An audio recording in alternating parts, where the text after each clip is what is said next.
Señores estudiantes, tengan ustedes una buena tarde. Qué gusto poder saludarles en una sesión que corresponde a los cursos de preparación para examen técnico profesional de Universidad Rural de Guatemala. Tengo bien compartir con ustedes el día de hoy una sesión que corresponde al curso de Derecho Penal y Procesal Penal. El código es FG 033. La semana que nos corresponde trabajar es la semana número 5.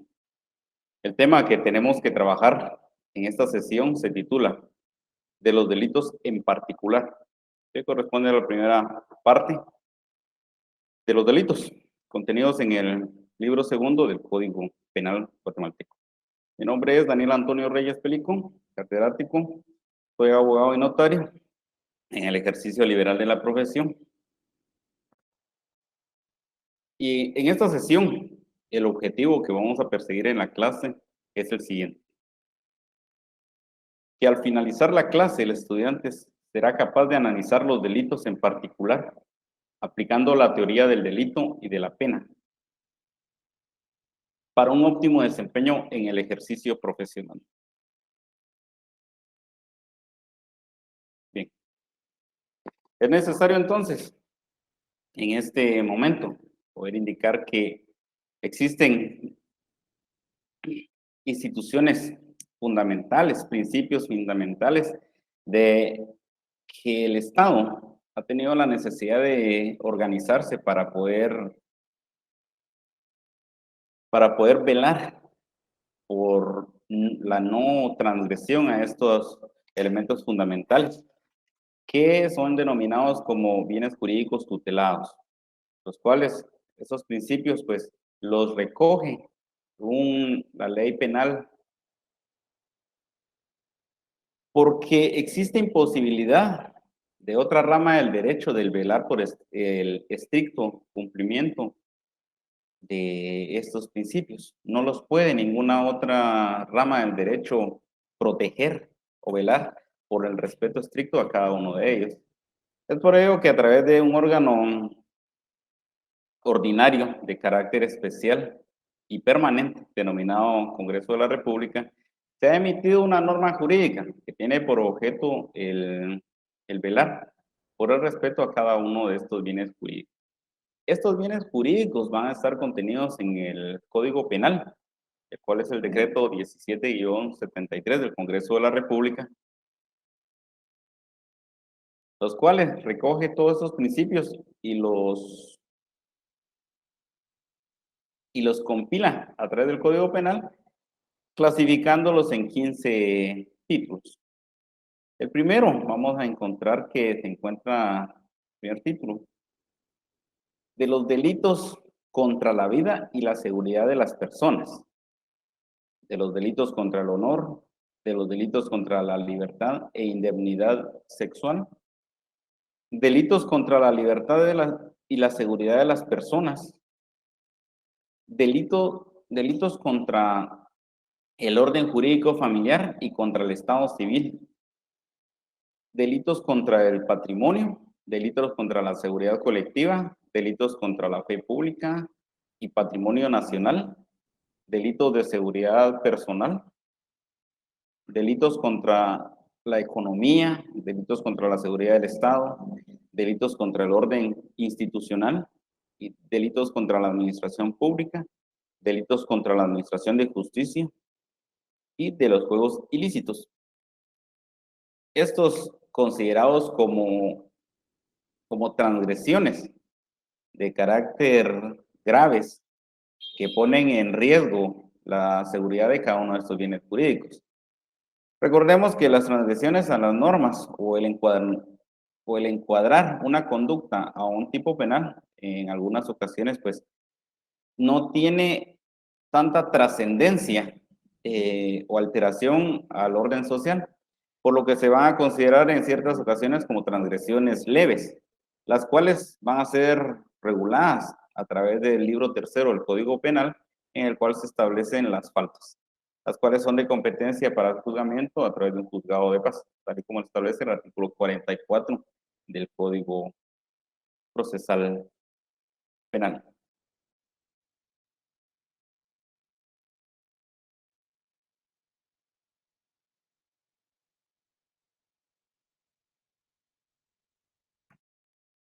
Entonces, en el libro tercero vamos a encontrar las faltas. Y las faltas también están clasificadas dependiendo el bien jurídico que se lesiona. Y el libro tercero está ordenado a la siguiente forma: a través de disposiciones generales, faltas contra las personas, falta contra la propiedad, falta contra las buenas costumbres, de las faltas contra los intereses generales y régimen de las poblaciones, de las faltas contra el orden público, de las faltas contra el orden jurídico tributario y de las faltas electorales. Entonces, la primera operación que vamos nosotros a tener necesidad de realizar al momento del ejercicio profesional, pues será realizar una calificación de la conducta que puede ser encuadrada con un supuesto penal. Y para ello debemos de realizar un análisis de gabinete en nuestro escritorio, en la interioridad de nuestra oficina, para poder, primero, a través de este cuadrito que tenemos en la presentación, arribar a una conclusión que nos pueda ayudar a presentar nuestra teoría del caso. Recordando que el ministerio, si estamos actuando como ministerio público, como ente acusador, pues tendremos que tener un análisis sólido que nos permita sustentar correctamente nuestra teoría del caso, de tal cuenta que podamos, mediante nuestro argumento, indicarle al honorable juzgador la necesidad de encuadrar la conducta en un tipo penal determinado, indicando cuál es el bien jurídico tutelado, el rol que juega cada uno de los partícipes dentro del hecho, cuál es el verbo rector, los elementos, la pena que nosotros esperamos conseguir y si existe legitimación o régimen de acción para poder actuar. Si estamos actuando en la calidad de abogado defensor en el ejercicio de nuestra defensa técnica, pues de igual forma tenemos que buscar los mecanismos necesarios para sustentar nuestra argumentación y poder contrariar en un juicio, en una audiencia, dependiendo de la etapa procesal en la que nos encontremos, que no tiene sustento la teoría que presenta la otra parte. Si se realiza una actividad en calidad de juzgador, pues de igual forma se tiene que verificar que existan todos los elementos necesarios para poder encuadrar esa conducta y arribar a la conclusión de determinar qué tipo de delito es el que se ha cometido como consecuencia de una acción o de una conducta de las personas, el bien jurídico tutelado y cuáles son los otros elementos concomitantes que resultan de esa acción. Dar cuenta que después de haberse acometido el hecho, nos tocará meditar, leer, analizar y estudiar no solo la ley penal, sino también la doctrina para poder tener muy claro dos elementos importantes, dos doctrinas. Primero, la teoría del delito y segundo, la teoría de la pena, los cuales pues ya fueron analizados en las sesiones anteriores. Bien, entonces una conducta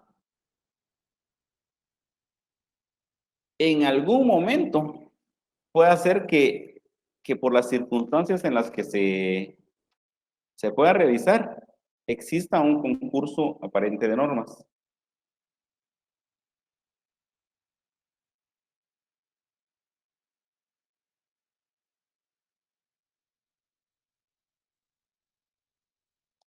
Perdón. Exista un concurso aparente de normas porque una conducta en algunas ocasiones pues nos tiende a confundir la forma en la que vamos a realizar la calificación y poder encuadrarlo en determinado delito. Lo primero entonces que tenemos que analizar es el hecho. ¿Qué elementos particulares posee el hecho para poder nosotros, de cierta forma, encuadrar nuestra conducta? Por ejemplo, si existe un supuesto de dos personas, en las cuales una se llama Juan y la otra se llama Pedro. Bien. Si Juan le propina un golpe a Pedro, esa acción o esa conducta que asume Juan, pues se puede encuadrar en un supuesto penal. En este caso sería en el delito de lesiones. Juan le propina un golpe o un puñetazo al rostro a Pedro y se puede encuadrar fácilmente esa conducta como una lesión. Bien, si Juan, vamos a ver otro supuesto, si Juan de la misma forma le propina un golpe a Pedro, se está dando una lesión de la misma forma. Pero si en esa circunstancia Pedro, quien recibe el golpe, es una persona que tiene 17 años, las circunstancias en este caso entonces van a variar y la calificación que le demos al hecho lo vamos a encuadrar o denominar en un supuesto jurídico del delito de maltrato contra menores de edad. Si, por ejemplo, cambiamos un poquito las circunstancias y de la misma forma Juan, siendo un agresor, lesiona a una persona llamada María, las circunstancias entonces aquí vuelven a cambiar. Porque si bien es cierto, el acto de lastimar o de lesionar a una persona podría encuadrarse fácilmente en el supuesto jurídico que contiene el tipo penal de lesiones, en este caso no corresponde, porque vamos al principio de especialidad de la norma penal. En este caso, por la persona quien recibe, en este caso sujeto pasivo, el golpe, podríamos encuadrar perfectamente la actividad en violencia contra la mujer en su manifestación física, si existiera un vínculo en este caso. En otro supuesto, en que ahora quien es el sujeto pasivo sería María y le da muerte a una persona que se llama Juan, ahí la conducta podría encuadrarse en homicidio, porque así lo indica la norma jurídica, quien diere muerte a otra persona. Bien, mujer le da muerte, María, que es una mujer, le da muerte a Juan, que es un hombre, y es un homicidio. Muy bien. Si María, quien es quien es el sujeto activo, le da muerte a Juan, pero esta persona tiene 2 días de nacido, es su hijo. Entonces la conducta se podría encuadrar en este caso en infanticidio, por el principio de temporalidad que existe ahí. Nuevamente ese supuesto, si María tiene un hijo que se llama Juan y le da muerte, pero el niño tiene 2 años. Entonces la conducta, en este caso, o la denominación del delito sería parricidio. Bien. Ahora, si por ejemplo una persona llamada Juan es un agente de la Policía Nacional Civil en un operativo en carretera, le solicita a una persona llamada Pedro que le facilite su licencia de conducir y la tarjeta de circulación de su vehículo. Y Pedro se pone un poquito impertinente y no accede a darle la tarjeta de circulación. Y Juan, siendo policía, le propina un golpe y lo lesiona. La acción sigue siendo la misma, la actividad sigue siendo la misma, lesionar a otra persona. Pero por las circunstancias muy particulares de ese caso y la calidad o la autoridad que reviste en la persona de Juan por ser policía nacional civil, esta actividad entonces podría encuadrarse en abuso de autoridad. Si en las mismas circunstancias, Juan siendo policía le solicita a Pedro que facilite su licencia de conducir y su tarjeta de circulación, Pedro se pone un poquito impertinente y empieza a forcejear con el policía y lo agrede, le está provocando una lesión. Sigue siendo la misma conducta, pero se va a encuadrar en un tipo penal muy distinto, o se le va a dar una denominación muy distinta, porque la característica en este caso que reviste de autoridad a Juan por ser policía, pues permite que pueda ser encuadrada la conducta en un delito de atentado. Bien, si por ejemplo existen una resolución emitida por una persona, vamos a seguir con el nombre de Juan, una resolución de carácter jurisdiccional contraria a la norma jurídica, resolviendo con interés, podríamos encuadrar esta conducta en un delito de prevaricato. Pero la circunstancia o la conditio sine qua non en este caso sería de que Juan tenga la calidad de juez. De lo contrario, puede ser cualquier otro delito menos el de prevaricato. Muy bien. Si Juan decide emprender el ejercicio liberal de la profesión como estudiante de Derecho, pero aún sin haber contado con las licencias respectivas para el ejercicio, y autoriza un matrimonio, la conducta, en este caso, sería una conducta de usurpación de calidad. Contrario sensu, si realiza esta actividad de autorizar un matrimonio estando facultado o teniendo la autorización o licencia respectiva para el ejercicio de la profesión, pero sin contar con uno de los requisitos que solicita el Código Civil, entonces también podemos encuadrar la conducta en un supuesto muy distinto. Eso sería entonces lo primero que tenemos que realizar al momento de nosotros realizar el análisis de la conducta que nosotros pretendemos encuadrar en un supuesto jurídico o un tipo penal específico. Realizar una denominación de qué tipo de delito es el que nosotros pretendemos en estos momentos encuadrar. Bien, el bien jurídico tutelado es el derecho que poseen las personas y que la ley penal pues le da una protección específica y preferente. Y existen 15 títulos en los cuales nosotros vamos a encontrar 15 bienes jurídicos tutelados. Regresamos un poquito a la presentación. En el primer título vamos a encontrar denominado delitos contra la vida y la seguridad de las personas. Entonces, el bien jurídico en este caso es la vida o la integridad, dependiendo del supuesto en el cual vayamos a encontrar la conducta. En el segundo vamos a encontrar que existe como bien jurídico tutelado el honor. En el tercero, la libertad y dignidad sexual. Y así hasta llegar al título 15, en el cual vamos a encontrar el último bien jurídico tutelado.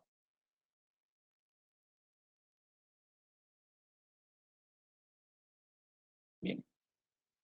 El sujeto activo. El sujeto activo va a ser la persona que dentro del supuesto que establece la norma va a encuadrar su conducta a ese tipo penal. Va a ser quien va a realizar todas las acciones necesarias o de conducta para poder ser partícipe y por lo tanto atribuírsele a esa persona la comisión de un hecho delictivo. Recordando que la conducta que da origen a poder encuadrar una conducta en un tipo penal, esa conducta puede ser de dos formas. Puede ser de acción o de omisión.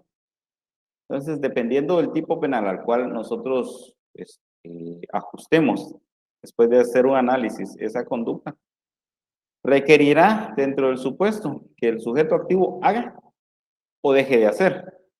Al final de cuentas, su conducta de hacer o no hacer, pues tendrá las repercusiones que establece la misma norma. El sujeto pasivo es la persona a la cual se le lesiona un derecho. Es la persona que resulta lesionada por la acción que realiza el sujeto activo o por la omisión que realiza el sujeto activo, dependiendo del supuesto jurídico que establezca la norma. El verbo rector. El verbo rector, recordando las clases de gramática en la escuela, vamos a recordar que una oración está compuesta de dos partes. Del sujeto, de quien se habla en una oración, y el predicado. ¿Qué es lo que se dice de este sujeto? Bien. El núcleo del sujeto, recordemos que es el sustantivo. Y el núcleo del predicado es el verbo. Recordando que si el predicado es lo que se dice de un sujeto, el verbo es la acción, la palabra que denota movimiento o alguna forma de manifestar una conducta dentro del predicado. Y en ese mismo orden de ideas, el verbo rector dentro de la estructura de la norma va a ser aquella condición que va a denominar o determinar un tipo de conducta o de movimiento o un estado en el cual no se realiza una acción que pueda desencadenar una consecuencia jurídica. Si analizamos el artículo 123 del Código Penal, el cual me permito leer, indica, artículo 123, homicidio. Comete homicidio quien diere muerte a alguna persona. Y la consecuencia de derecho, al homicida se le impondrá prisión de 15 a 40 años. Bien. En este caso, el verbo rector es cometer el homicidio, o sea, darle muerte a una persona. Es la conducta de acción o de omisión, entonces, que se va a encontrar dentro de cada supuesto jurídico que va a determinar la consecuencia de derecho.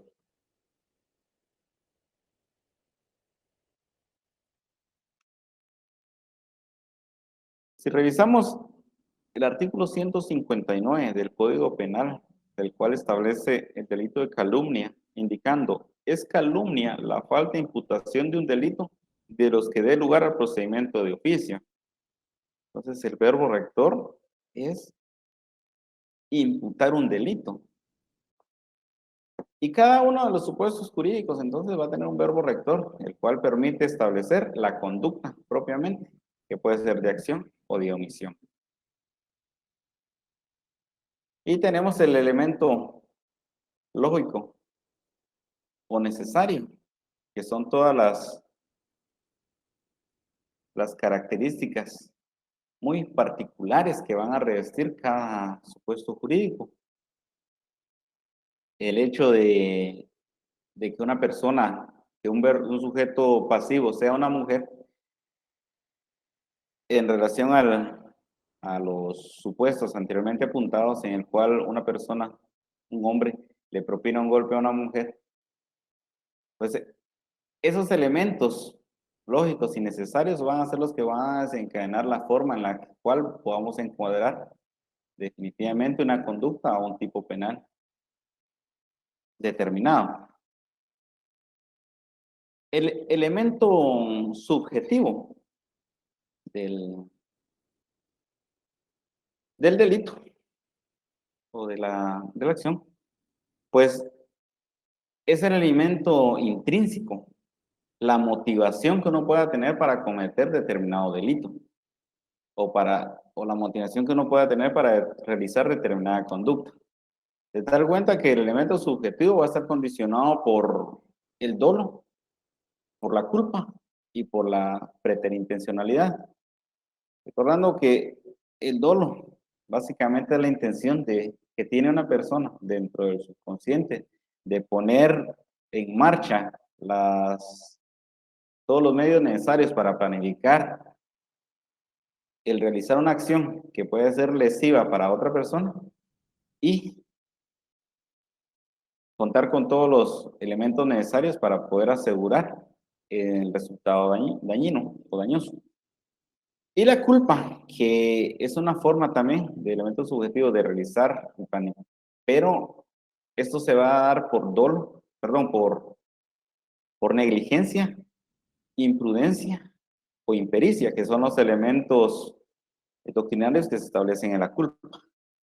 Y el elemento de preterintencionalidad, como lo analizamos en la sesión anterior, que es una forma de ejecución del delito, pero en la cual se pretende realizar un resultado, pero no de tanta magnitud como el que al final de cuentas se realizó.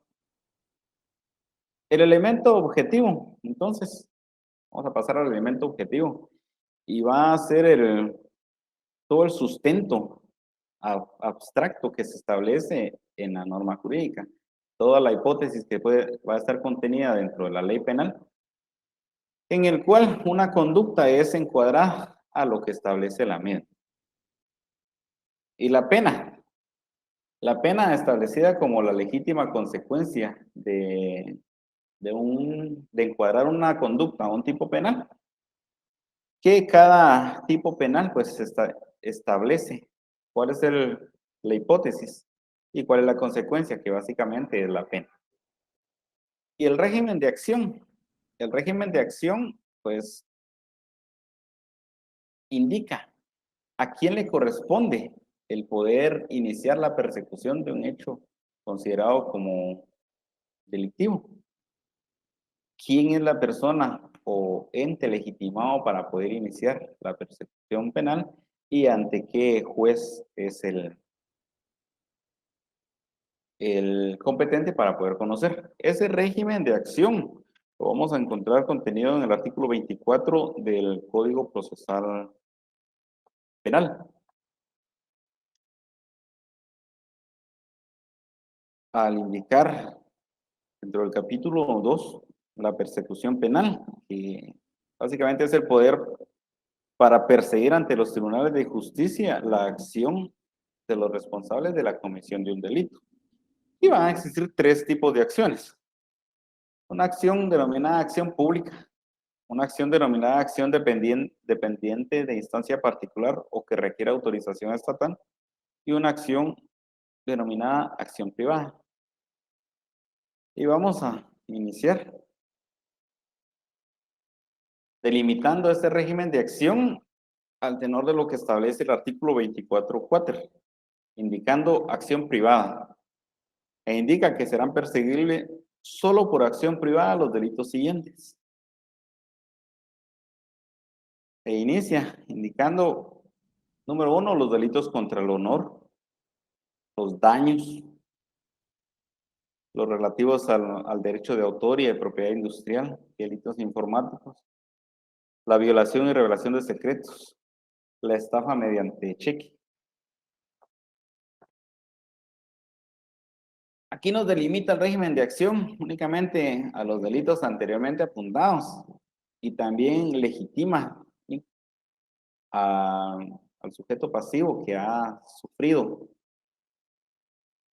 como consecuencia de ese delito. Y lo faculta para que él sea directamente quien presente, sea el acusador. En virtud que este tipo de acciones pues se presentan directamente ante el juzgado de sentencia, sin la previa fase que pueda existir en la persecución de otros delitos en los cuales tenga que existir una etapa de instrucción o de control jurisdiccional, denominada también etapa preparatoria. En este régimen de acción no es necesario, de una vez se le faculta al sujeto pasivo para poder presentar una acusación a través de una querella directamente al tribunal de sentencia.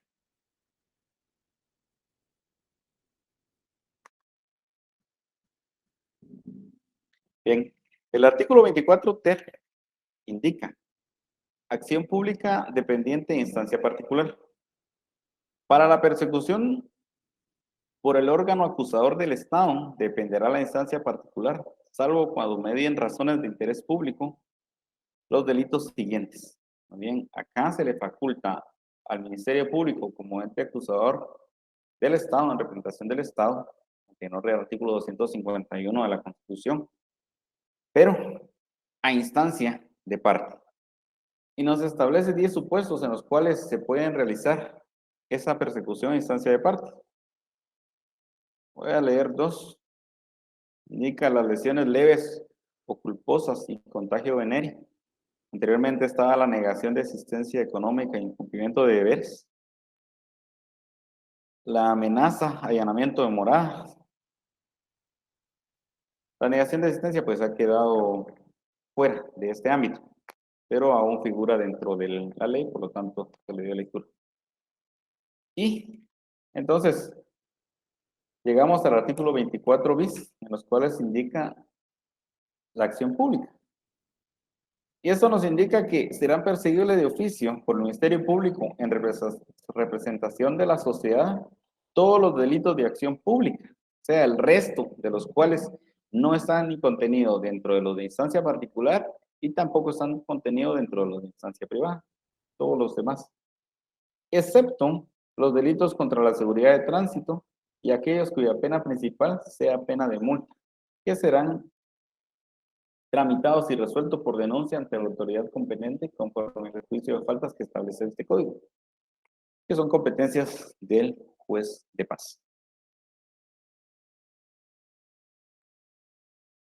Entonces, es importante que nosotros podamos realizar un análisis previo a poder presentar nuestros argumentos en el ejercicio de la profesión como este. Usted tendrá la libertad de consultar como experto en la aplicación del derecho infinidad de autores que nos presentan propuestas para poder sustentar y formar nuestra teoría del caso. Pero esos cuadritos que presentamos, pues nos permiten fácilmente poder realizar un análisis de gabinete y poder realizar las formulaciones necesarias y argumentar en el momento oportuno nuestra teoría del caso. Vamos a entrar entonces a analizar algunos delitos de los contenidos en el libro segundo del Código Penal. Y los primeros son los que se establecen a partir del artículo 123.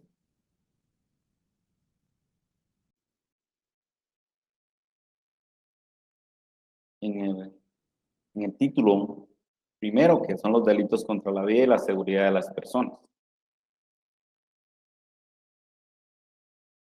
El artículo 123 establece el homicidio.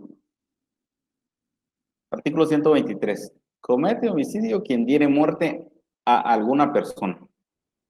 Al homicida se le impondrá prisión de 15 a 40 años. El bien jurídico tutelado en este caso es la vida. El verbo rector, dar muerte a una persona. El elemento lógico y necesario es que la persona esté viva. Como lo vamos a analizar en un supuesto que contempla la norma más adelante, en el cual me van a entender por qué necesariamente una persona tiene que estar viva para que pueda ser cometido este delito. Y la pena que se indica la prisión de 15 a 40 años.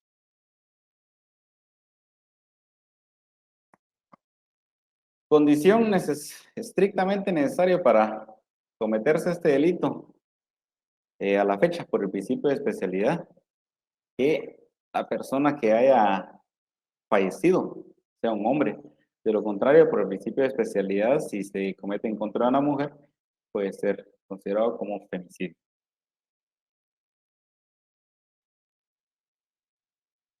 Otro supuesto indica homicidio cometido en estado de emoción violenta, artículo 124, e indica quien matare en estado de emoción violenta se le impondrá prisión de 2 a 8 años. El verbo rector sigue siendo, el bien jurídico tutelado sigue siendo la vida. El verbo rector es darle muerte a otra persona. El elemento lógico y necesario para poder encuadrar esta conducta es estar en ese momento de realizar el acto alterado, sufrir una alteración psíquica que haga imposible el poder discernir con claridad que el hecho que se está realizando es constitutivo de delito. Y la pena que establece este artículo es prisión de 2 a 8 años. El elemento subjetivo, en este caso, pues estaría menguado porque al estar sufriendo una alteración psíquica, el elemento volitivo se encuentra prácticamente reducido y no puedes tomarse conciencia. El sujeto activo es quien diere muerte, el sujeto pasivo es la persona que fallece.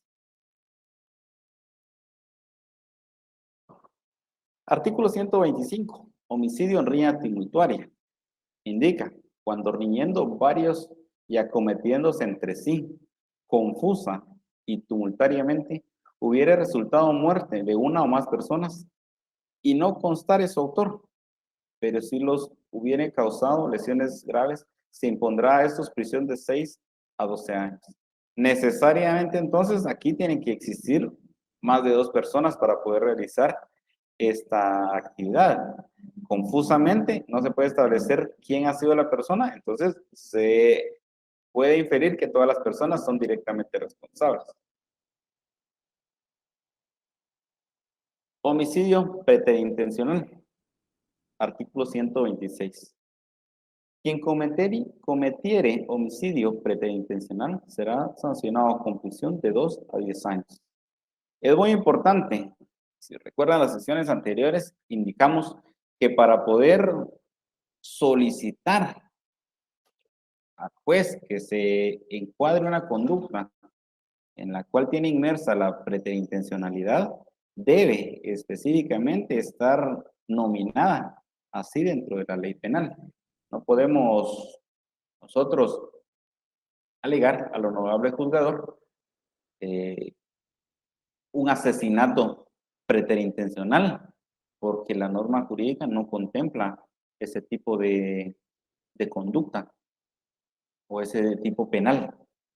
Pero el homicidio preterintencional sí. Y en las sesiones anteriores indicábamos que la preintencionalidad radica en sí querer causar un daño a una persona en su bien jurídico tutelado, pero no de tanta magnitud como el que se realizó por respecto de eso.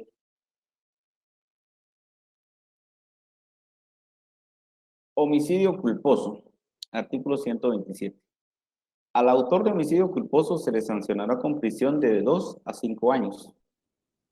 Cuando el hecho causare además las lesiones a otras personas o resulte la muerte de varias, la sanción será de 3 a 8 años de prisión.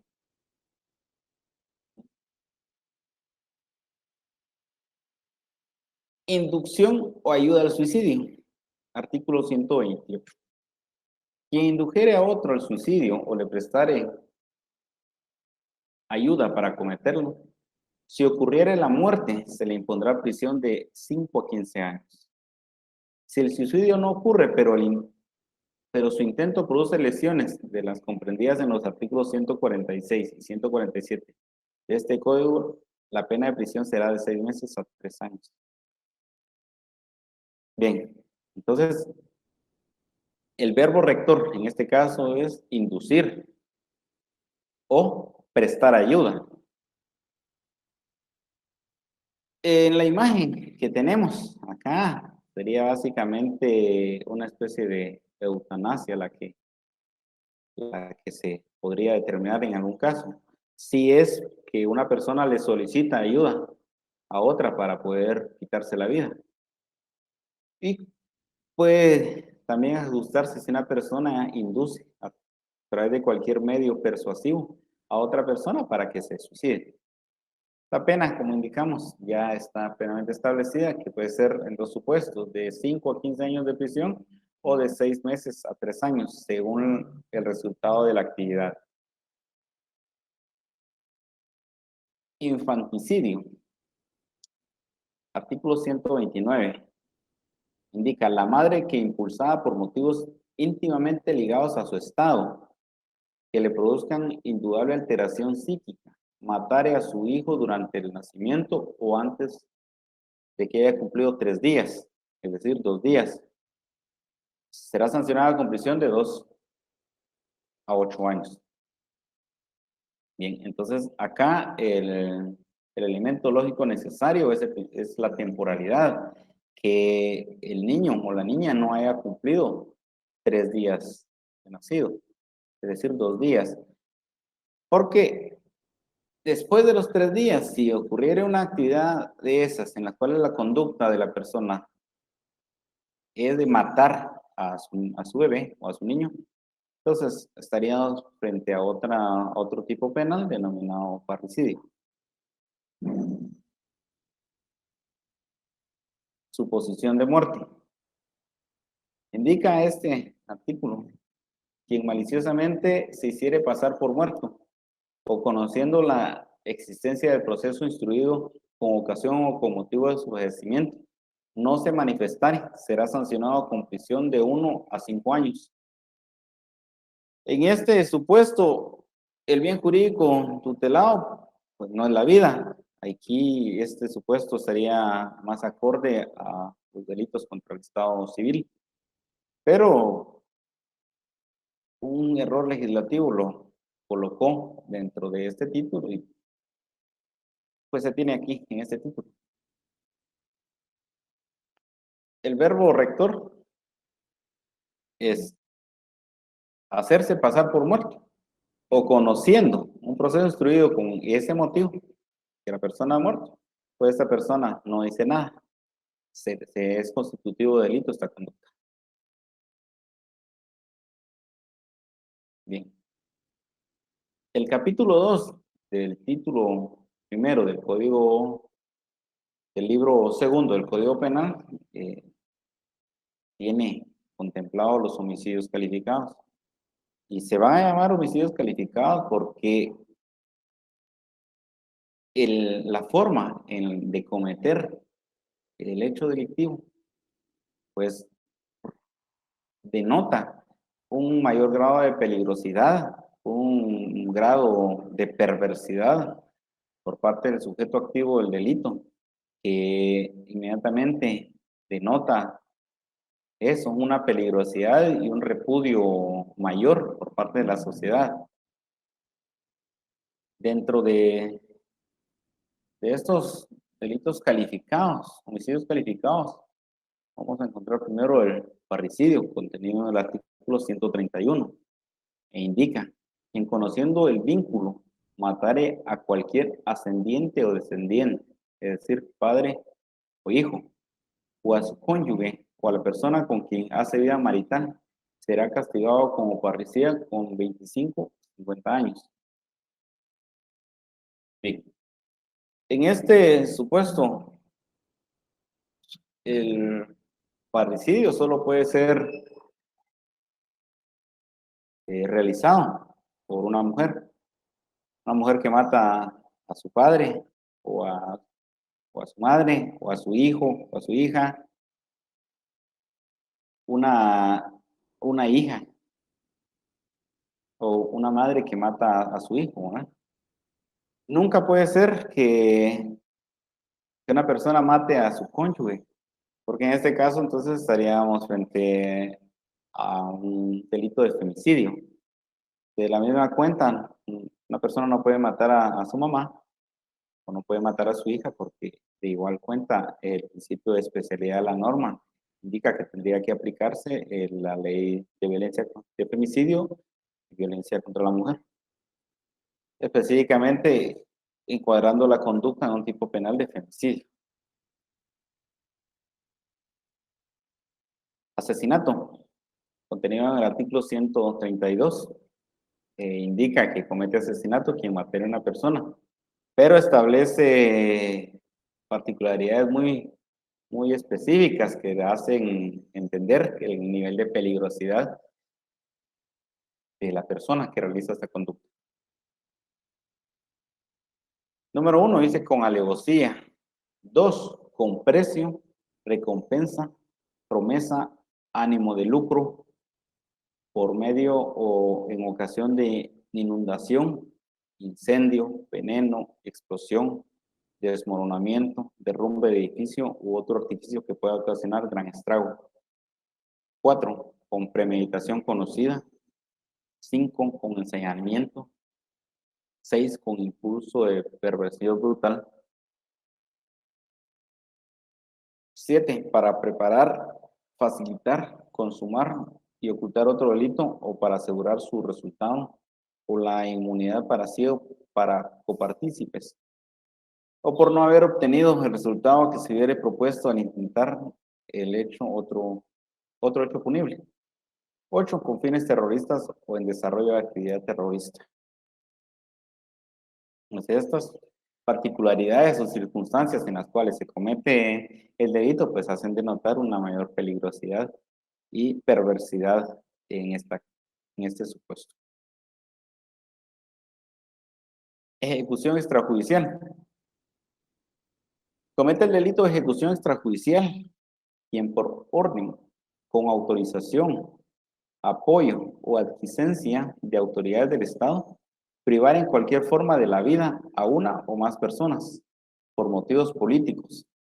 En igual forma comete dicho delito el funcionario o empleado público perteneciente o no a los cuerpos de seguridad del Estado, que ordene, autorice o apoye o dé la adquiescencia para la comisión de tales acciones. Entonces pueden realizar, el sujeto activo en este caso pueden ser dos personas. Quien comete directamente el hecho, el de darle muerte a otra persona, o el funcionario o empleado público perteneciente o no a los cuerpos de seguridad.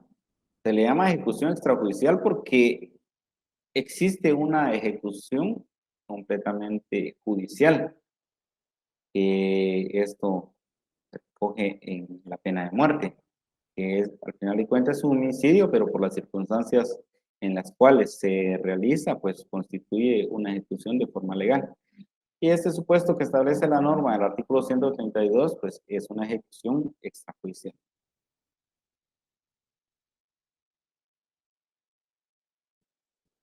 Capítulo 3 del aborto.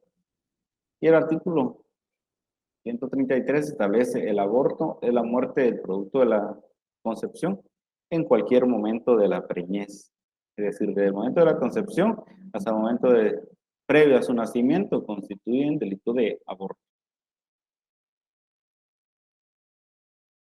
Y existen varios tipos de aborto.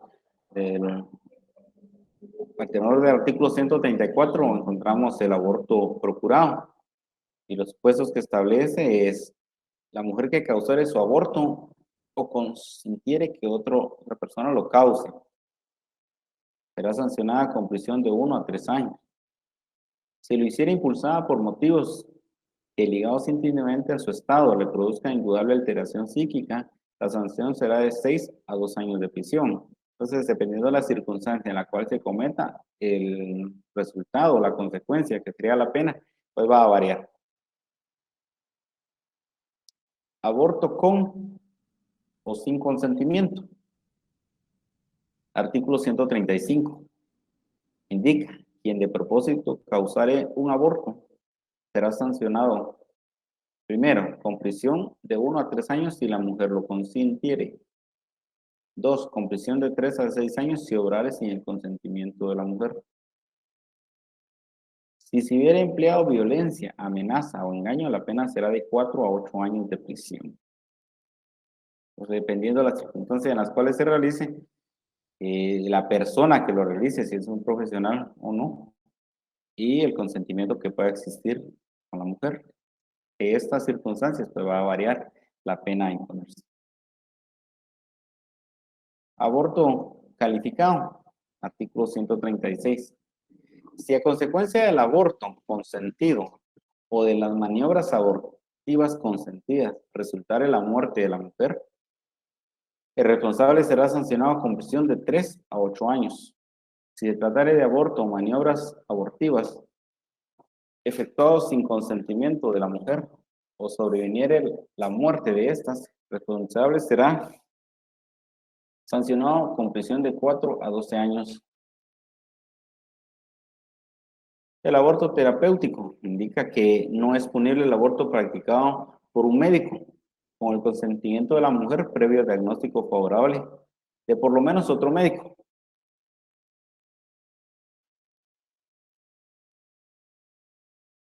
Si se realizó sin la intención de procurar directamente la muerte del producto de la concepción y con el solo fin de evitar un peligro debidamente establecido para la vida de la madre después de agotado todos los medios científicos y técnicos. Entonces, importante en este tipo de aborto, tal y como lo establece la norma. Primero, que exista consentimiento de la mujer, que exista peligro inminente de perder la vida la mujer de no realizarse el aborto y que exista dictamen favorable de otro médico distinto al médico tratante. En este supuesto, al reunirse esas circunstancias mencionadas, pues no es punible, es decir, no tiene ninguna pena el realizar este tipo de actividad. Aborto preterintencional, artículo 138, e indica: quien por acto de violencia ocasionare el aborto sin propósito de causarlo, pero constándole el estado de embarazo de la ofendida, será sancionado con prisión de 1 a 3 años. Si los actos de violencia consistieren en lesiones o las que correspondan a mayor sanción, se aplicará esta aumentada en una tercera parte. Y dentro de una discusión, un par de personas empiezan a empujarse y una de ellas está embarazada y la persona que está embarazada cae al piso, se lastima y de esa actividad o esa conducta realizada ocurre un aborto, pues puede ser encuadrado dentro de esta conducta. No exime, pero sí minimiza la consecuencia en virtud que el resultado nunca estuvo previsto. Sin embargo, se produce un resultado dañoso, distinto al que inicialmente se pretendía. Tentativa de aborto culposo. La tentativa de la mujer para causar su propio aborto y el aborto culposo propios son impunes, es decir, no se pueden penar. El aborto culposo verificado por otra persona será sancionado con prisión de 1 a 3 años, siempre que tal persona tenga conocimiento previo del embarazo. Esa es la condición.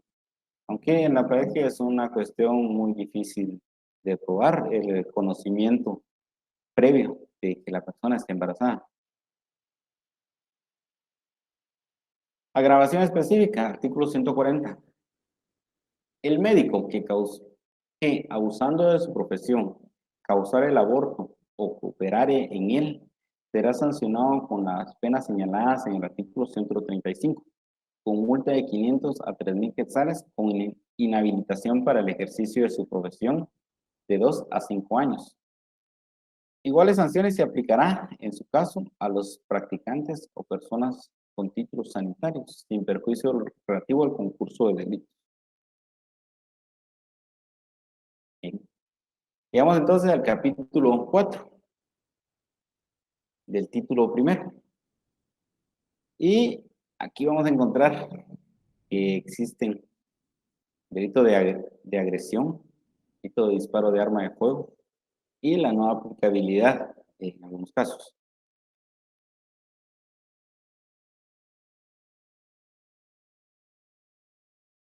La agresión, tal y como lo indica el artículo 141, indica quien agrediera a otro, sin especificar en qué consiste la agresión, excepto en los casos de riña o pelea entre dos, ya embistiéndolo con arma o lanzándole cualquier objeto capaz de causar lesión, será sancionado con multa de 10 a 2.000 quetzales. En eso consiste la agresión. En el disparo de arma de fuego, quien de propósito disparare arma de fuego en contra de otro, aunque causare lesión leve, será sancionado con prisión de 1 a 2 años. E indica, no aplicabilidad. Lo dispuesto en estos dos artículos anteriores no es aplicable cuando ocurran las circunstancias necesarias para constituir la tentativa de delito que tengan señalada una pena mayor. Disparo de arma de fuego de agresión. Casi siempre, por no decir que siempre, cuando se realiza la agresión en disparo o disparo de arma de fuego es porque se quiere atentar contra la vida y contra la integridad de las personas. Difícilmente una persona va a disparar su arma de fuego si no es con el ánimo de matar o darle muerte a otra persona. Entonces, si se puede probar que efectivamente la intención es muy distinta, entonces no son aplicables estos delitos, sino el delito que constituya una pena mayor. Capítulo 5 de las lesiones. E indica en su concepto el artículo 144 que comete delito de lesiones quien sin intención de matar causar otro daño en el cuerpo o en la mente. Y se realiza una clasificación de las lesiones que se pueden realizar dependiendo de las consecuencias que éstas tengan. Primero aparecen las lesiones específicas. Lesiones gravísimas, lesiones graves, lesiones leves, lesiones en riñas y lesiones culposas. Lesiones específicas. Tal y como lo establece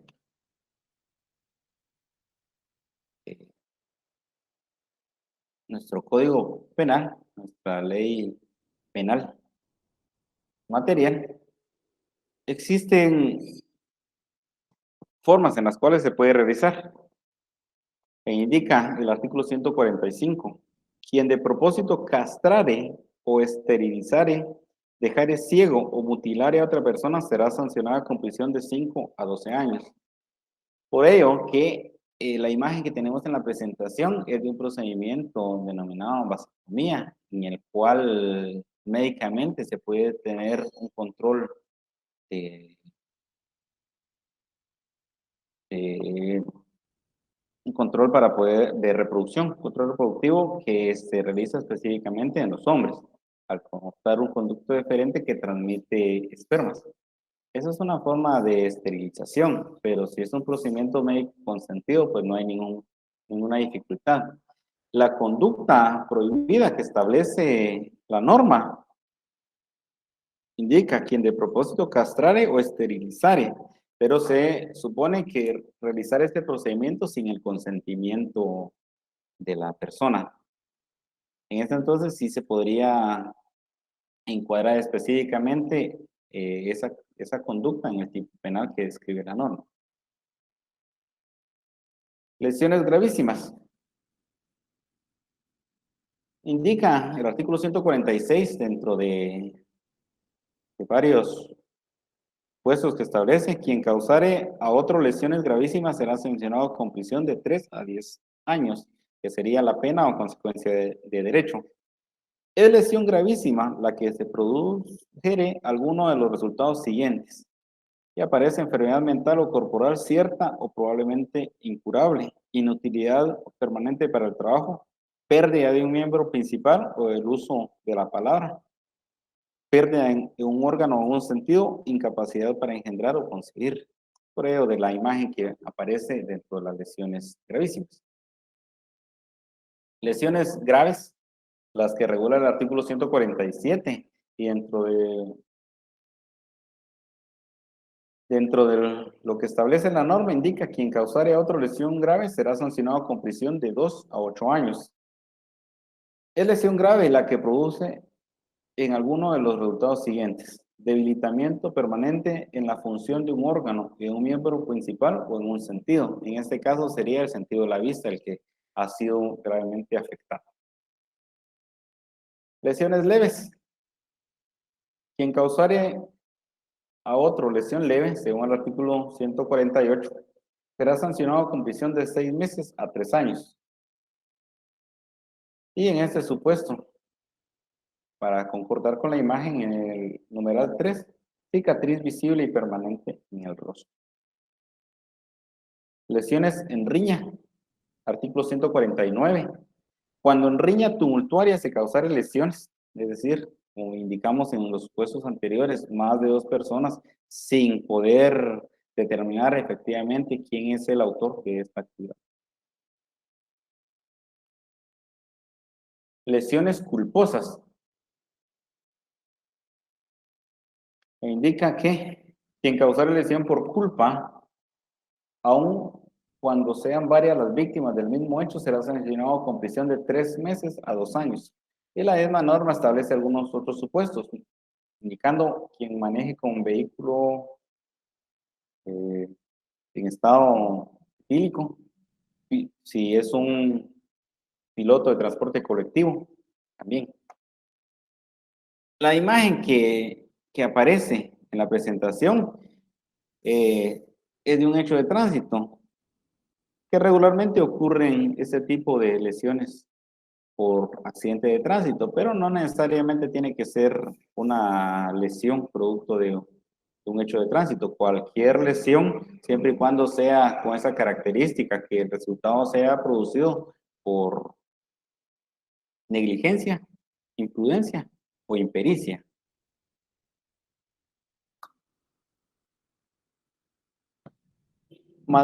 Artículo 150, maltrato contra personas menores de edad, e indica quien mediante cualquier acción u omisión provocare a una persona menor de edad o con incapacidad volitiva o cognitiva daño físico, psicológico, enfermedad o coloque al niño en grave riesgo de padecerlo, será sancionado con prisión de 2 a 5 años sin perjuicio de las sanciones aplicables por otro delito. Bien, aquí hay elementos lógicos y necesarios, indicando que quien provoque a una persona menor de edad, indicando que vamos a clasificar de 0 a 12 años una persona como niño. Antes de los 18 años, pues será un adolescente. Y también en ese supuesto indica o con incapacidad volitiva o cognitiva. Si es una persona declarada en estado de interdicción, también podemos encuadrar esa conducta de este tipo penal. Contagio de infecciones de transmisión sexual. Quien a sabiendas que padece de infección de transmisión sexual expusiere a otra persona al contagio, será sancionado con prisión de 2 a 4 años. Si la víctima fuere menor de edad o persona con incapacidad volitiva o cognitiva, la pena se aumentará en 2/3 partes. Bien, entonces el verbo rector acá es quien a sabiendas que padece una infección de transmisión sexual expusiera a otra persona. Pero ese supuesto pues, está un poco difícil de poder probar en algún momento dado porque ese elemento es un elemento intrínseco, no podemos determinar efectivamente, a menos de que tengamos una prueba pues, indubitable que determine que esta persona sí tenía conocimiento del estado de salud que poseía en ese momento. Bien, de los delitos deportivos. Estos delitos se cometen cuando se realiza una actividad deportiva, cuando se infringe las normas propias del deporte que se esté realizando. Estos delitos también se pueden realizar por dolo o por culpa. Y existen en algunos casos, pues, delitos en los, actividades en las cuales esa conducta, aunque tenga un resultado dañoso, pues no constituye efectivamente un delito. Siempre y cuando no contraríen las disposiciones reglamentarias de cada uno de los delitos en los que se pudiera practicar un deporte.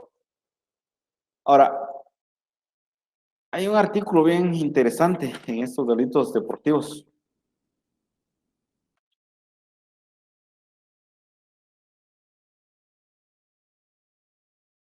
En el cual indica, quien en deportes violentos debidamente autorizados por la autoridad que tenga por finalidad el acometimiento personal, sin infracción de las reglas o indicaciones respectivas, causar lesiones a su contrincante, no incurre en responsabilidad penal. Bien. Si se practica un deporte de contacto, tales como el boxeo, el karate, el judo, pues definitivamente desde el momento en el que entran al ring o al cuadrilátero, saben que van a llegar a lastimarse. Pues ahí no hay ningún delito. Siempre y cuando no se infrinjan ninguno de las disposiciones reglamentarias. Por ejemplo, en el boxeo, que un boxeador le propine un golpe abajo del cinturón al otro competidor, pues eso sí va en contra de la regla. Y de resultar dañoso esa actividad, pues sí puede ser sancionado porque va en contra de las disposiciones reglamentarias de ese deporte. Pero si, por ejemplo, poniendo toda la diligencia cesárea en esa actividad, uno de los peleadores derriba al otro, lo noquea y le produce una lesión en la cabeza que pueda provocarle incluso la muerte, pues si está dentro de la actividad normal y no contraviene a la disposición reglamentaria, pues es un eximente, no podría aplicársele ninguna sanción porque la actividad es propiamente contacto. Ahora bien, existen algunos casos en los cuales, continuando con el ejemplo de los boxeadores, con el ánimo de poder ganar la pelea, pues le incorporan a sus guantes y eso, lo cual le da una rigidez al guante, lo que hace que el golpe propinado al contrincante sea pues más perjudicial y le provoque alguna lesión, eso sí va en contra de la actividad deportiva normal y reglada de este deporte, lo cual sí puede traer consecuencias penales porque se está realizando una actividad deliberada de buscar una mayor consecuencia en cada golpe de forma intencional. Entonces va en contra de la normativa deportiva y sí, en este caso sí puede ser sancionado dependiendo del resultado dañoso, ya sea a través de unas lesiones o incluso si se le provoca la muerte, pues puede ser cuadrado un homicidio o un asesinato según las circunstancias. Bien. De la exposición de personas a peligro.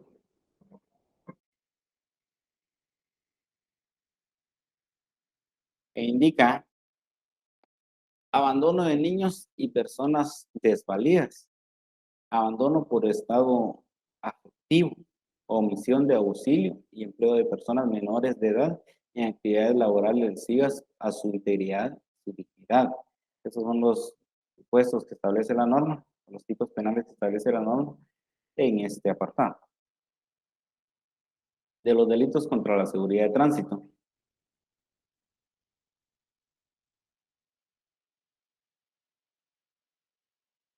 Y uno de los artículos que más se aplican, incluso los fines de semana, dentro de la sociedad, es el delito de responsabilidad de conductores. Contenido del artículo 157. Indica, será sancionado con multa de 5,000 a 25,000 quetzales y cancelación de la licencia de conducir de 3 meses a 5 años. Hay varios supuestos, ¿no? Quien condujere un vehículo automotor en estado de ebriedad o bajo la influencia de drogas tóxicas o estupefacientes, es decir, andar ebrio, drogado, esto constituye responsabilidad de conductores. 2. Quien condujere un vehículo de motor con temeridad o impericia manifiesta o en forma imprudente o negligente, poniendo en riesgo o peligro la vida de las personas, su integridad o sus bienes, o causando intranquilidad o zozobra pública, o no poseer o portar la respectiva licencia de conducir bajo las condiciones pertinentes al tipo de vehículo que conduce. También constituye responsabilidad de conductores. Es decir, si vemos la imagen y en una carretera vemos a una persona realizando esas maniobras, solo con realizar esa actividad ya estamos cometiendo el delito de responsabilidad de conductores. Existe temeridad, imprudencia, negligencia, porque el realizar una maniobra, una acrobacia, pues sí es permitido, solo que en lugares acordes a ese tipo de actividades, no en una carretera, porque en cualquier momento se puede perder el equilibrio y el control, y si viene otro vehículo, lo que va a causar es un accidente.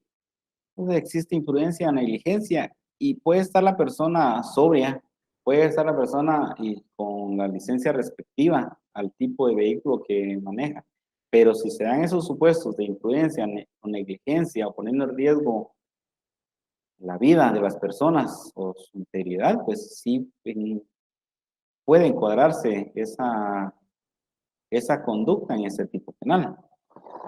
O puede ser que una persona pues está sobria, eh, es diligente al momento de manejar su vehículo, pero no cuenta con la licencia. Si una persona va en moto sobria, en estado normal, pero no tiene la licencia respectiva para manejar, pues, y de igual forma encuadra su conducta en el tipo penal de responsabilidad de conductores. O si una persona está manejando un tráiler, por ejemplo, y al momento de requerirse la licencia respectiva de manejo, presenta una licencia tipo C, que está en estado sobrio, se conduce normalmente por la carretera sin temeridad o imprudencia, pero el tipo de licencia que posee en ese momento para poder manejar ese automotor lo hace en esos momentos considerarse como una persona que no tiene pericia, no tiene la licencia respectiva, por lo tanto es inexperto y por lo tanto su conducta puede y debe ser encuadrado en el tipo penal de responsabilidad de conductores.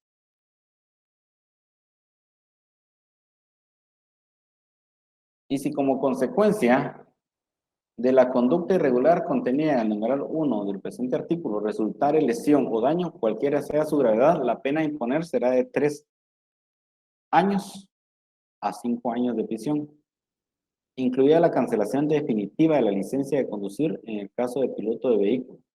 En el caso del propietario, persona individual o jurídica, que se le cancelará la licencia de operaciones de transporte por 5 años, sin perjuicio de la reparación civil que con ocasión de la conducta corresponda a quien resulte víctima del hecho. Si el hecho de tránsito fuere causado por piloto de transporte colectivo de pasajeros o de carga, será sancionado con el doble de la pena prevista en cualquiera de las circunstancias relacionadas en el numeral 1 o 2 del presente artículo, además de la cancelación de la tarjeta de operaciones del vehículo por 5 años. Lo anterior sin el menoscabo de las acciones administrativas que para el efecto establezca la Superintendencia de Administración Tributaria. El 157 bis indica quien condujera el vehículo de transporte colectivo sin que se le haya autorizado la licencia de conducir respectiva será sancionada con prisión de 6 meses a 1 año y multa de 3.000 a 5.000 quetzales. Aparece también otro supuesto, el empleador propietario responsable de la dirección de la empresa, si se trata de personas jurídicas que emplee conductores de vehículos de transporte colectivo, a quienes no haya autorizado la licencia correspondiente, serán sancionados con el doble de la pena señalada en el párrafo anterior. Responsabilidad de otras personas, se le impondrá multa de 1.000 a 5.000 quetzales y serán sancionados con prisión de 1 año quienes pusieren en grave e inminente riesgo o peligro la circulación del vehículo mediante el derramamiento de sustancias deslizantes o inflamantes, mutación o destrucción total o parcial de la señalización o por cualquier otro medio o restablecimiento o restableciendo los avisos o indicadores de seguridad de la vía cuando por circunstancias necesarias debieron ser interrumpidos o removidos. Explotación ilegal de transporte urbano o extraurbano de personas. Es necesario que lo analicemos un poquito más despacio en casita para poder de esta forma encontrar todos los elementos relacionados a esta actividad. Llegamos a los delitos contra el honor.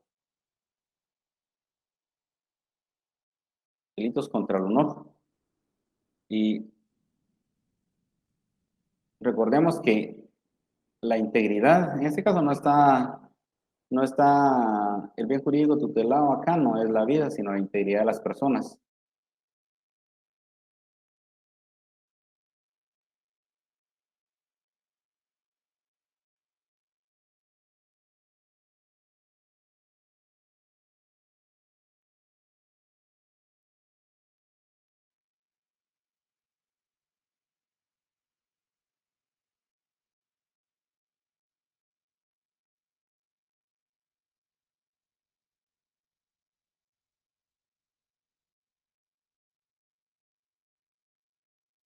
Bien.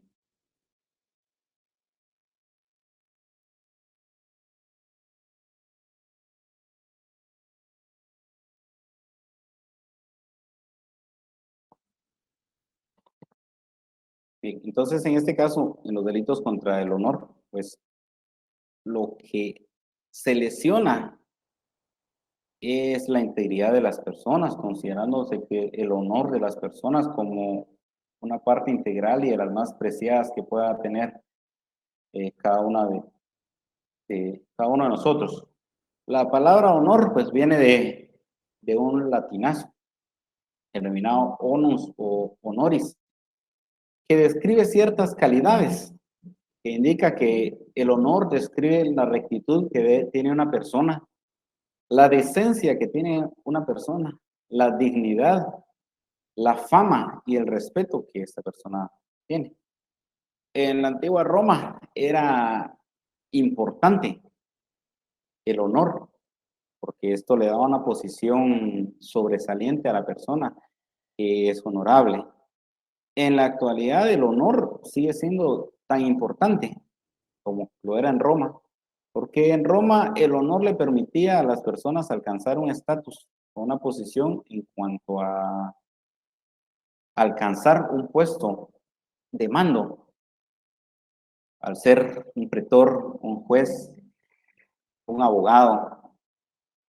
Y en la actualidad, de la misma cuenta, el honor es importante no únicamente para, como una condición necesaria para ejercer un cargo de elección popular, sino le da la autoridad y el respeto que posee una persona por la alta calidad en su estilo de vida, por la fama, por la decencia que ésta posee. De esta cuenta que se suele indicarle a los jueces al momento de dirigirse a ellos como honorable juzgador, en virtud que la calidad que ellos revisten al impartir justicia es por la preparación, no solo académica, sino por el estilo de vida de rectitud, lo que los hace solventes, decidir en la situación jurídica de una persona y establecer en un momento la inocencia o culpabilidad de una persona y de impartir la correcta aplicación de justicia. Entonces, el honor, la fama que una persona posee no tiene precio. Es por eso que el Código Penal, pues, hace lo posible para resguardar ese bien jurídico que poseemos cada una de las personas y contempla los siguientes delitos.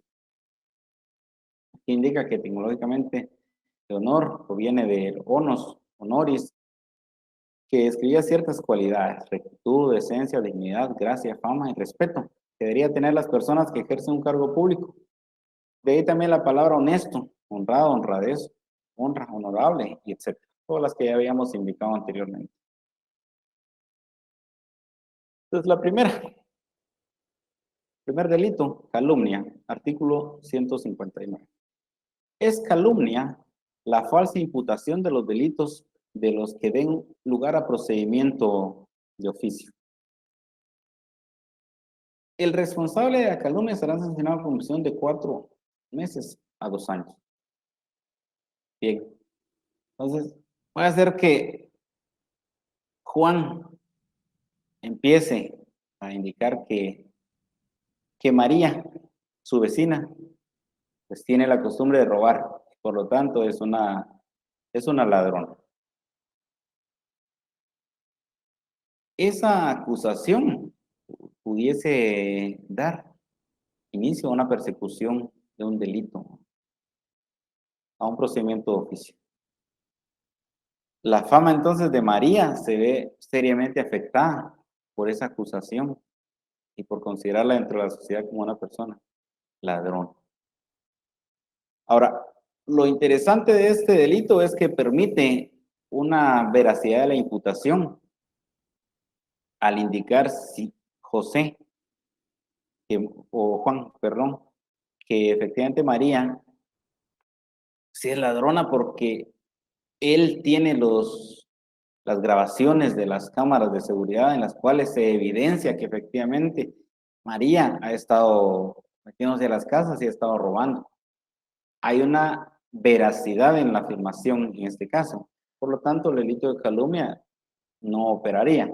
Pero si no fuese el caso, en los cuales no se cuenta con la veracidad de la imputación, entonces sí constituye un delito de calumnia. Estos son delitos exclusivamente de acción privada.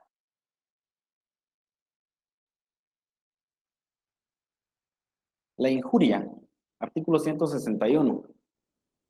Es injuria toda expresión o acción ejecutada en deshonra, descrédito, menosprecio de otra persona. O sea, todo lo que digamos, si hablamos mal de otra persona, si le insultamos, si le proferimos palabras obscenas, si hacemos aseveraciones en las cuales desprestigiamos su honor, en este caso la prueba de veracidad no existe. Existe exclusión de prueba de veracidad. ¿Por qué? Porque esto, así lo regula la norma, va en detrimento total de la honra y el honor de las personas y no permite prueba de veracidad. El artículo 164, que regula la difamación, indica que hay delito de difamación cuando hay imputaciones constitutivas de calumnia o injuria, se hicieren en forma o por medios de divulgación que puedan provocar odio o descrédito, o que menoscaben el honor, la dignidad o el decoro del ofendido ante la sociedad. Si injuriamos a una persona indicándole cualquier tipo de injuria que podamos hacer, pero nosotros lo realizamos a través de un medio de difusión, ya sea escrito o a través de las redes sociales o a través de la radio, pues es un medio de difusión masivo, lo cual encuadra en este tipo de delito que es la difamación.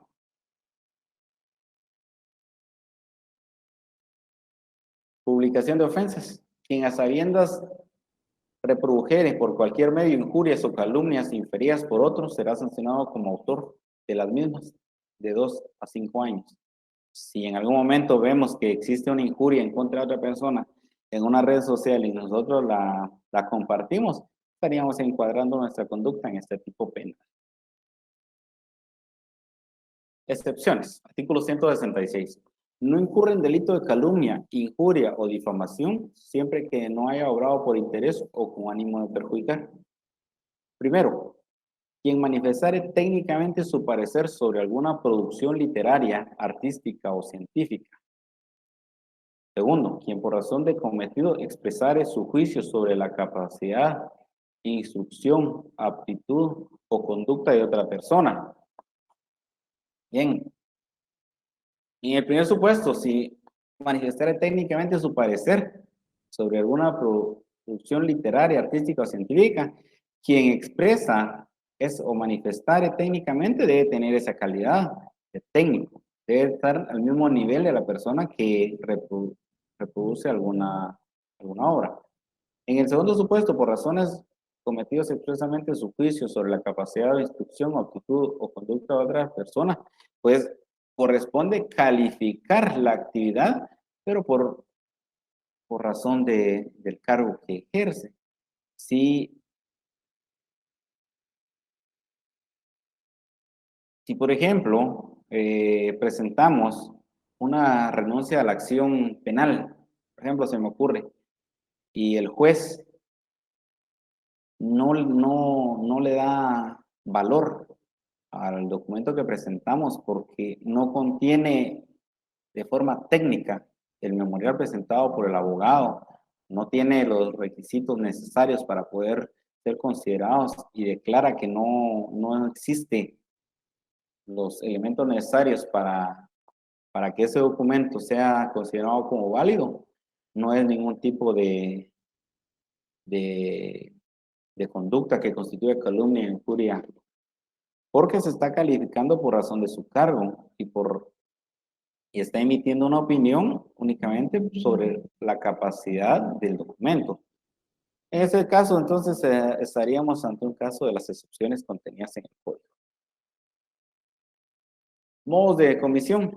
Se comete el delito de calumnia, de injuria o difamación, no solo manifiestamente, sino también por alegorías, dibujos, caricaturas, fotografías, emblemas, alusiones o cualquier otro medio similar a los anteriores. Es decir, todas las personas que realizan los famosos memes, pues en algún momento pudiesen realizar un tipo de calumnia o injuria.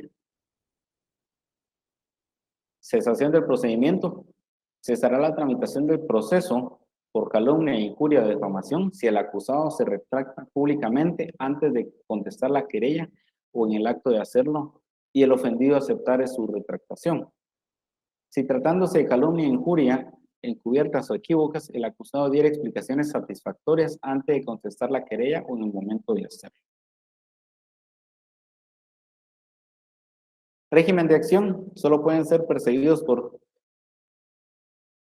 acusación de parte agraviada. Acusación porque directamente es ante el tribunal de sentencia. Los delitos de calumnia, injuria y difamación, salvo cuando la ofensa se dirige contra funcionarios, autoridad pública o instituciones del Estado. Para este efecto también se reputan autoridades, los jefes de Estado, los representantes diplomáticos de naciones amigas o aliadas y lo demás que establece la norma. Autorización judicial. Nadie podrá deducir acción de calumnia o injurias causadas en juicio sin previa autorización del juez o tribunal que de él conociere. Ofensa a la memoria de los difuntos.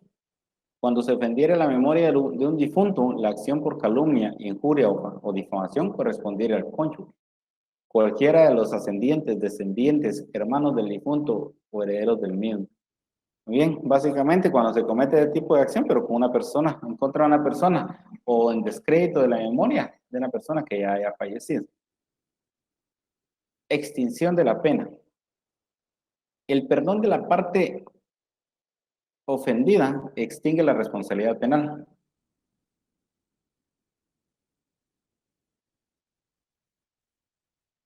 O la pena por los delitos de calumnia, injuria y difamación contra el particular.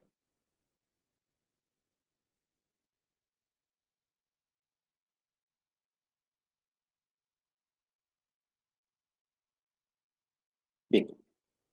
Delitos contra la indemnidad sexual. Y los delitos que regula son los delitos de violación,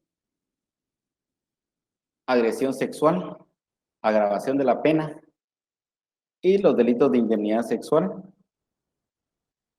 exhibicionismo sexual, ingreso a espectáculos o distribuciones de material pornográfico a personas menores de edad, violación a la intimidad sexual, promoción, facilitación o favorecimiento de la prostitución, promoción, facilitación y favorecimiento de la prostitución agravada, actividades sexuales remuneradas con personas menores de edad, remuneración de la promoción, facilitación o favorecimiento de la prostitución, reproducción de pornografía de menores de edad, producciones de pornografía de personas menores de edad, exhibiciones obscenas, comercialización o difusión de pornografía de personas menores de edad, posesión de material pornográfico de menores de edad, utilización de actividades turísticas para explotación sexual comercial de personas menores de edad, circunstancias especiales de agravación. Bien, son los delitos que tenemos que analizar en nuestra casa hasta llegar al artículo 195. Señores estudiantes, muchas gracias por su atención.